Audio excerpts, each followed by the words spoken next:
IUCN is talking to Liz Radford from Plantlife International. Liz, IUCN is working with other international organizations like yours in this important plant and forest areas project in the Mediterranean. Can you tell us what is all this about? Which are the objectives of this project? Okay, well, the project objectives are to identify and conserve the most important areas for plant diversity around the Mediterranean. The Mediterranean is a hotspot for plants. It's very important that we conserve these plants, and to do that we need to work with many different organisations in the region, because the Mediterranean is a very big area and different organisations have different experiences and different amounts of data. So by putting them all together and by using all our knowledge, we gain more information on where these best areas are, and then we can really focus our conservation action on the most important areas for plants. Well, transboundary important plant areas involve cooperation across borders and countries. What is the added value of having a Mediterranean map of IPAs if not enough cooperation is around?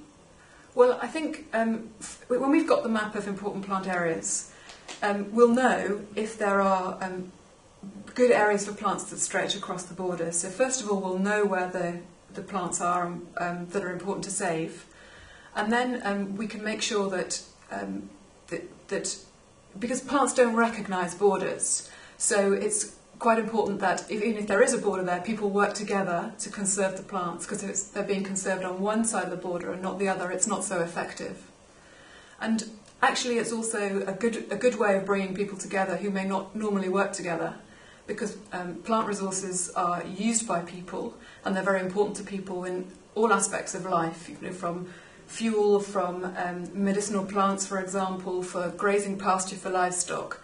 And so if people are working on something that is important to them, then they can forget about other differences that they might have, which may cause problems in other parts of life. So it can be very useful for cooperation as well as for plant conservation.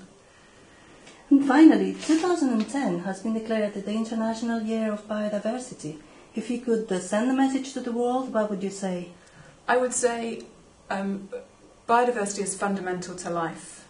We can't live without biodiversity, and we should think about what we're doing to biodiversity in every aspect of our lives, because it's important in the long term, and just to remember that it's at the basis of everything.